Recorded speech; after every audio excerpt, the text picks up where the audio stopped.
Okay, so did you have a good time watching the video of the actors practicing different sounds, how, now, brown, cow, doing their warm-up exercises so that they can enunciate and they can speak clearly to the audience? So I think that was fun, and it highlights speaking and how we have to move our mouths. Sometimes we have to move our mouths in different ways than we're used to. In our native language, we might not have all the same sounds as in English.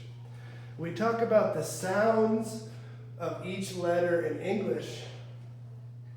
In any language, but we're talking English, we call that phonics.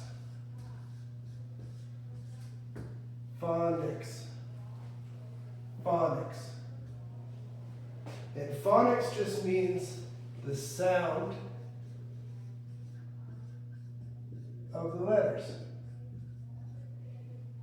So what are some examples of sounds of letters? Let's take B for instance. B makes the sound B, B, B. B sounds like B. An example of B in a word would be B, B, ball. Ball. So the sound of the letter B is like B in ball. I can look at the letter B and I know how it sounds. So I can tell how words are supposed to be pronounced when I read the words. Another example, two letters put together, SH. Who knows what sound SH makes?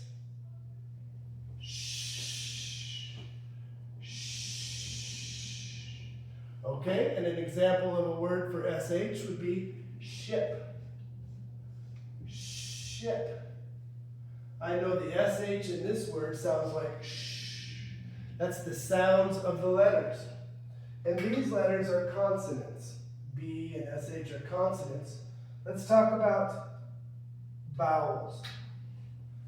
An example of a vowel would be, repeat after me, A, E, I, O, or U.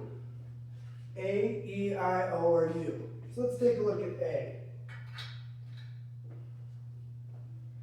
A, I know the letter A sounds like A when it's a long A.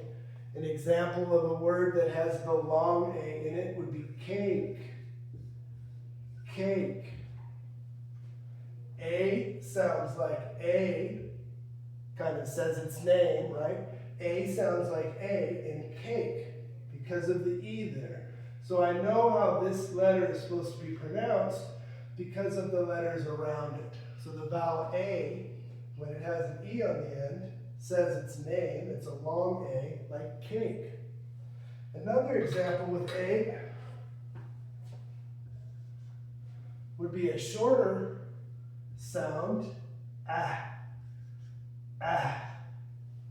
Repeat after me, ah. A word as an example where the A has a short sound in it would be cat. Cat.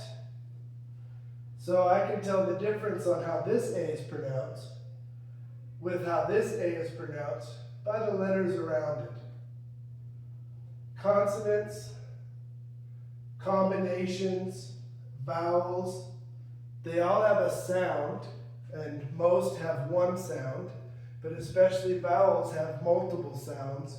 And so it's important to learn how we pronounce the letters based on the phonics of where they're located.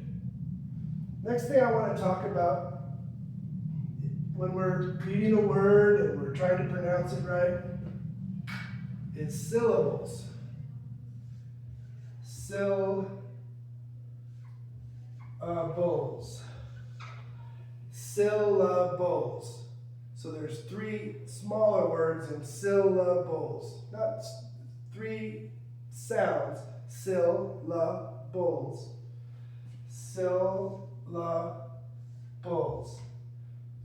First syllable, second syllable, third syllable. Syllables. So when I say something like working, that has 2 syllables.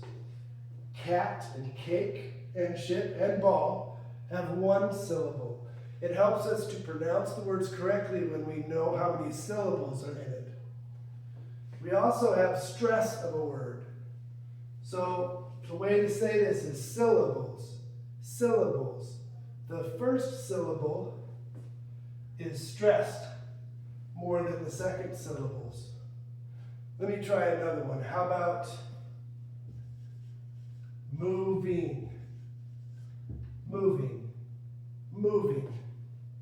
Moving has 2 syllables. And the stress is on which part? Listen carefully. Moving. Moving. Moving. The stress is on the first syllable, like syllables. Moving. We wouldn't say moving, moving. And that's something that I want you to pay attention to as we're constructing our language and learning vocabulary, is how to pronounce the words. And in pronunciation, we're going to look at the phonics.